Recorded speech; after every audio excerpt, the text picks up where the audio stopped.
Hi everyone, hope so आप लोग अच्छे होंगे। आज से हम शुरू करने जा रहे हैं 90 डेज का आपका इंग्लिश स्पीकिंग का कोर्स, जो कि आज हमारा डे फर्स्ट है। देखो, इंग्लिश जब हम बोलते हैं, ये कभी लिखते भी हैं, किसी से बात करते हैं, तो बहुत टाइम हमसे बहुत सारी मिस्टेक्स हो जाती हैं। बट जो क्लास आज मैं शुरू करने वाला हूँ, ये बिल्कुल बेसिक है। ये जो है मतलब हम डे टू डे लाइफ में इसे यूज करते ही हैं और हर किसी से मिस्टेक हो जाती है। तो चलिए आज सीखते हैं बहुत ही आसान टेंस, जो कि हमारा है प्रेजेंट कॉन्टिन्यूअस टेंस, जिसे प्रेजेंट कॉन्टिन्यूअस के अलावा हम क्या बोलते हैं, प्रेजेंट प्रोग्रेसिव टेंस भी कहा जाता है। देखो, जब हम प्रेजेंट कॉन्टिन्यूअस से प्रेजेंट प्रोग्रेसिव टेंस के बारे में बात करते हैं, तो स्पीकिंग में सबसे पहले यही क्लास हमें कहीं भी पढ़ाई जाती है। क्यों हम सबसे पहले यही क्लास पढ़ते हैं? क्योंकि देखो, ये समझने में भी थोड़ा आसान होती है और ये हमने कहीं ना कहीं सुना भी होता है। तो अब हम बात करेंगे सबसे पहले प्रेजेंट कॉन्टिन्यूअस टेंस की। प्रेजेंट कॉन्टिन्यूअस टेंस का यूज हम कब करते हैं? देखो, जब भी कोई भी काम हो रहा है। देखो, एक तो हम लोग बोलते हैं मैं जाता हूं, तो जब भी आप बोलेंगे मैं जाता हूं, तो आप क्या बोलेंगे? आई गो।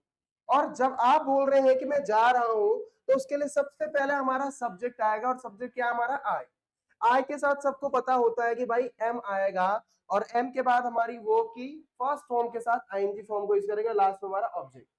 ध्यान रखना, जब भी हम प्रेजेंट कॉन्टिन्यूअस के बारे में बात करते हैं, तो उसके साथ सब्जेक्ट के साथ क्या लगाते हैं हम? इज, एम और आर का यूज किया जाता है। और साथ में जो वर्ब आएगी, जो क्रिया आएगी, उस वर्ब की हमेशा आईएनजी फॉर्म का यूज किया जाता है। और लास्ट में हमारा ऑब्जेक्ट आ जाता है। देखो, ऑब्जेक्ट हम उसे बोलते हैं जिस चीज के ऊपर काम होता है या जिस चीज के लिए हम काम करते हैं, उसी को ऑब्जेक्ट कहा जाता है। जैसे मैंने बोला कि मैं क्या कर रहा हूं, मैं पढ़ा रहा हूं, तो देखो सबसे पहले क्या है हमारा? सब्जेक्ट आई, फिर एम, फिर वो की फर्स्ट फॉर्म के साथ, एक्शन की फर्स्ट फॉर्म के साथ कौन सी फॉर्म हमारी? I N G form. तो देखो, जैसे मैं एक्शन का मतलब भी क्या होता है हमारा? वर्ब होता है, क्रिया होता है, काम होता है। तो एक्शन का मतलब कुछ और मत समझ लेना, आप एक्शन को वर्ब भी बोल सकते हो और एक्शन भी बोल सकते हो, जिसे हम हिंदी में क्रिया कहते हैं। अब आपने बोला मैं जा रहा हूं, तो आप क्या बोलेंगे? आई लगाना है आपको, आई के साथ। आई को शॉर्ट फॉर्म में देखो, आई एम को शॉर्ट फॉर्म में आप क्या बोल सकते हैं? आम। देखो, ध्यान रखना, आई के साथ हमेशा जो आपकी हेल्पिंग वर्ब, अभी हमने पढ़ा था यहाँ पे, ये इजमार क्या हमारी? Helping verb. हेल्पिंग वर्ब मतलब क्या होता है? सहायक क्रिया, जो एक सेंटेंस को बनाने में मदद करती है, उसी को हम हेल्पिंग वर्ब कहते हैं। अब यहाँ पे हेल्पिंग वर्ब क्या हमारी? इजमार। अब आपने बोला कि मैं जा रहा हूं, आप बोल सकते हैं आई एम गोइंग। आपने बोला कि मैं पढ़ा रहा हूं, तो आप क्या बोलेंगे? I am teaching. देखो, आई के साथ हम एम का यूज करेंगे, पर यू के साथ क्या आएगा? आर। तो तुम पढ़ा रहे, तो हम क्या बोलेंगे? You are teaching. अब यहाँ पे सब्जेक्ट क्या है हमारा? आई, यहाँ पे हमारा सब्जेक्ट क्या है? यू, और यू के साथ हमेशा हम आर का यूज करेंगे। वही मैंने बोला, वहां पढ़ा रही कौन? हो? लड़की, तो शी इज टीचिंग। वहां खाना खा रही है, तो हम क्या बोलेंगे? She is eating food. मैं लड़ रहा हूं, तो इसे बोलेंगे आप I am fighting. I am को शॉर्ट फॉर्म में क्या बोलेंगे आप? I am fighting. अच्छा, वो लड़की लड़ रही है, तो शी इज फाइटिंग, और वहां लड़का लड़ रहा है, तो ही इज फाइटिंग। अब देखो, ही शी इट के साथ क्या था हमारा? इज। ध्यान रखना, हमारा जो आई है, आई के साथ सिर्फ एम आता है, यू के साथ आता है आर, दे के साथ आता है आर, वी के साथ आता है, या कोई भी प्लूरल हो। पर जब हम बात करेंगे ही शी इट के साथ, किसी का भी नाम हो, उसके साथ क्या आएगा? इज। तो वहां जा रही है, तो कैसे बोलेंगे हम? She is going. वहां हंस रही है, तो शी इज लाफिंग। अभी ध्यान रखना, मैंने बोला वे आ रहे हैं, तो आप क्या बोलेंगे? They are. और यहाँ पे एक्शन क्या आएगा हमारा? कम, और कम में क्या लगानी? एनजी। एक चीज का आपने देखा होगा, जब हम कम लिखते हैं, तो कम में सी ओ एम ई होता है स्पेलिंग, पर जब हम इसमें आईएनजी फॉर्म ऐड करते हैं, तो हमारे ई हट जाता है। तो आप कमिंग कैसे लिखेंगे? इस तरीके से लिखेंगे, मतलब हमारा ई हट जाएगा। जब भी देखो, टेक, जिस भी वर्ड के लास्ट में ई हो और आप आईएनजी फॉर्म लगा रहे हो, तो आपको क्या करना है? ई हटा देना है और आईएनजी फॉर्म लगा देनी है। मैंने बोला वे हंस रहे हैं, तो क्या हो जाएगा? या हम हंस रहे हैं, तो क्या हो जाएगा? We are laughing. तो हम के लिए क्या बोलते हैं इंग्लिश में? वी। और यहाँ पे एक्शन क्या आ रहा है हमारा? काम क्या आ रहा है? हंसने का। तो उस एक्शन में क्या लगा दिया हमने? आईएनजी फॉर्म, तो क्या आ जाएगा? We are laughing. ध्यान रखना, इस तरीके से ही हम क्या करेंगे? इसका यूज करेंगे। जैसे आपने बोला कि मैं नाच रहा हूं, तो आप क्या बोलेंगे? आम, और यहाँ पे एक्शन आएगा डांस, और डांस में I N G form, I am dancing. तुम नाच रहे हो, तो यू आर डांसिंग। अगर वह लड़की नाच रही, तो शी इज डांसिंग। अगर वे नाच रहे, तो दे आर डांसिंग। अगर हम नाच रहे, तो वी आर डांसिंग। नाउ, अब देखो, दिन में सोने के लिए बोलता हूं टेक सिएस्टा। अब आपने बोला मैं दिन में सो रहा हूं, तो मैं के लिए क्या पढ़ा था हमने? आई। अभी आई पढ़ा था, आई के साथ क्या यूज करेंगे हम? एम। और I am short short form में क्या बोलेंगे आप? आम। और मैं सो रहा हूं दिन में, तो आप क्या बोलेंगे? I am taking siesta. क्या बोलना है आपको? I am taking siesta. इसका मतलब मैं दिन में सो रहा हूं। और देखो टेक की सेकंड फॉर्म क्या होती है मेरी? टुक। और थर्ड फॉर्म होती है टेक। अभी हम फर्स्ट फॉर्म के साथ क्या कर रहे हैं? आईएनजी फॉर्म लगा रहे हैं। और अभी मैंने कम में क्या बताया था आपको? जब भी किसी वर्ड के लास्ट में ईओ ई हटा के एनजी फॉर्म लगानी है। अब टेक सिस्टम मतलब तो दिन में सोना होता है, बट झपकी लेने के लिए बोलते हैं हम टेक नैप। अब वही मैंने बोला मैं झपकी ले रहा, तो आप क्या बोलेंगे? I am taking nap. तुम ले रहे हो तो यू के साथ क्या लगाया था हमने? Are. You are taking nap. और वहां ले रही है तो शी इज टेकिंग नैप। तो टेक नैप मतलब क्या था? झपकी लेना। और टेक की सेकंड फॉर्म अभी हमने पढ़ी टेक टू टेकन। अब इसे बोलते हैं स्प्रूज अप। स्प्रूज अप मतलब क्या होता है? जब आप सुबह सुबह उठते हो, ब्रश करते हो, नहाते हो, धोते हो, या वॉशरूम जाते हो, तो सबके लिए, इन सब के लिए क्या यूज करना? आपको स्प्रूज स्प्रूज अप। इवन आप तैयार होने के लिए बोल सकते हैं स्प्रूज अप। अब आपने बोला कि मैं क्या कर रहा हूं? स्प्रूज अप कर रहा हूं, तो आप बोल सकते हैं स्प्रूजिंग अप। देखो आटा गूंदने के लिए बोलते हैं हम नीड द डो। डो मतलब होता है आटे का गोला बनाना, और नीड मतलब होता है उसे गूंदना। अब आपने बोला मैं आटा गूंद रहा हूं, आप क्या बोलेंगे? I am kneading the dough. इस नीड में हम आईएनजी फॉर्म लगा देंगे। देखो ये नीड जरूरत वाला नहीं है, ये नीड कौन सा वाला? हमारा गूंदना। देखो जब भी हम किसी भी चीज को मसलते हैं, या आपने देखा होगा आप हाथ को यूं करके दबा रहे हो, या आप मिट्टी को यूं करके दबा रहे हो, या आटे को यूं कर रहे हो, तो उसी को हम नीड कहते हैं। देखो डो मतलब होता है आटे को गोला बनाना, मतलब नीड द डो आपका आटे गूंदने के लिए होगा। और नीड के सेकंड फॉर्म क्या होती है हमारी? नीडेड। एंड थर्ड फॉर्म में नीडेड होती है। अगर आप बोल रहे हैं मैं आटा गूंद रहा हूं, तो आप बोल सकते हैं I am kneading the dough. तुम गूंद रहे हो तो हम क्या बोलेंगे? You are kneading the dough. और वहां गूंद रही है तो she is kneading the dough.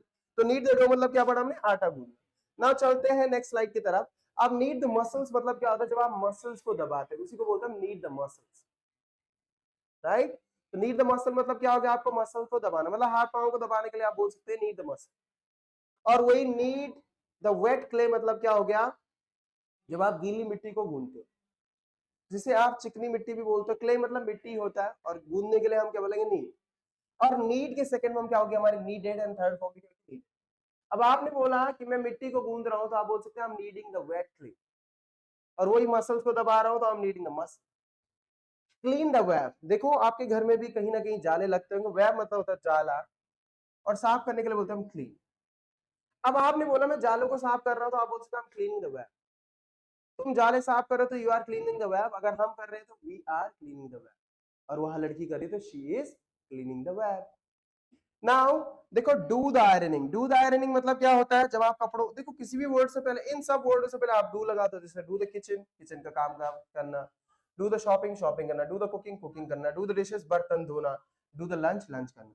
मतलब डू हम इन वर्डों से पहले लगा देंगे तो इसका मतलब ये काम करना। जैसे डू द आयरनिंग, कपड़ों पे इस्त्री करना।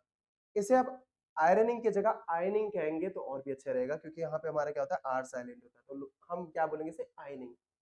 I am doing the ironing. Kitchen के काम काज कर रहे हैं आप, तो आप क्या बोलेंगे? I am doing the kitchen. वही अगर आप शॉपिंग कर रहे हो तो क्या बोलेंगे आप लोग? I am doing the shopping.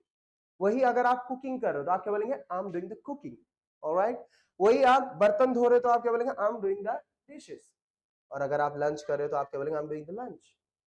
अब डू की सेकंड फॉर्म क्या होती है हमारी? डिड। थर्ड फॉर्म क्या होती है? डन। जैसे क्लीन की second form clean, and third form भी क्लीन। नीड की सेकंड फॉर्म क्या होती है? नीडेड। एंड थर्ड फॉर्म भी क्या होती है हमारी? Needed. Alright. Now make the bed. Make the bed मतलब क्या होता है? बिस्तर को सही करना। अब आपने बोला मैं बिस्तर को सही कर रहा हूं, तो आप बोल सकते हैं I am making the bed. अब इन वर्डों से पहले आपने मेक लगा दिया, तो ये काम, इसका मतलब आप ये काम कर रहे हो। जैसे मेक द नॉइस, हल्ला करना। मेक द मैस, गंदा करना। मैस देखो खाने वाली भी होती है, जो जहां पे हम खाना खाते हैं, जैसे आपने आर्मी में सुना होगा, या स्कूल्स में भी होते हैं शायद। तो मैस मतलब जहां पे हम खाना खाते हैं उनको हम मैस बोलते हैं। और make mistake, make the mistake. देखो जब आप गलती करते हो तो डू द मिस्टेक कभी नहीं बोलना, हमेशा मेक द मिस्टेक। अगर आपने बोला मैं गलती कर रहा हूं तो आई एम मेकिंग मिस्टेक। मैं गंदा कर रहा हूं तो आई एम मेकिंग मैस। और मैं हल्ला कर रहा हूं तो आप क्या बोलेंगे? I am making noise. इसका मतलब मैं हल्ला कर रहा हूं। मेक की सेकंड फॉर्म क्या होती है हमारी? मेड। एंड थर्ड फॉर्म में मेड होती है। देखो स्वीप द फ्लोर मतलब होता है झाड़ू लगाना, और स्वीप से ही बना हमारा स्वीपर। अब आपने बोला मैं झाड़ू लगा रहा हूं, तो आप क्या बोलेंगे? I M sweeping the floor. Alright. वही पोछा लगाने के लिए हम बोलते हैं मूव द फ्लोर। देखो मेक की सेकंड फॉर्म मेड होती है, थर्ड फॉर्म में मेड होती है। वैसे स्वीप की सेकंड फॉर्म क्या होती है? स्वीप।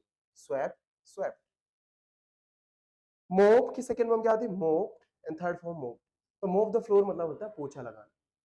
और देखो जब भी हम कपड़ा गीला करके लगाते हैं उसी को हम मोप कहते हैं। और आपने बोला मैं पोछा लगा रहा हूं तो आप क्या बोलेंगे? I am mopping the floor.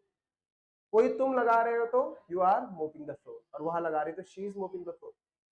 Chop the vegetable. देखो सब्जी काटने के लिए कट नहीं कहते, कट मतलब एक दो स्लाइस कर दिया आपने उसे कट बोलेंगे। पर देखो जब हम वेज लेते हैं तो हम बहुत सारे इसके पीसेस करते हैं। चॉप का मतलब ये नहीं कि बारीक काटना ही होता है। जब आप किसी चीज के बहुत सारे पीसेस करते हो उसी को हम चॉप कहते हैं। तो आप बोल सकते हैं हम चॉपिंग द वेजिटेबल। तो चॉप की सेकंड फॉर्म क्या होगा इनमें? चॉप। सेकंड फॉर्म हो जाएगी chopped and third form chop. तो आज की इस क्लास में हम लोगों ने क्या पढ़ा? प्रेजेंट कॉन्टिन्यूअस टेंस, जिसे हम प्रेजेंट प्रोग्रेसिव टेंस भी कहते हैं।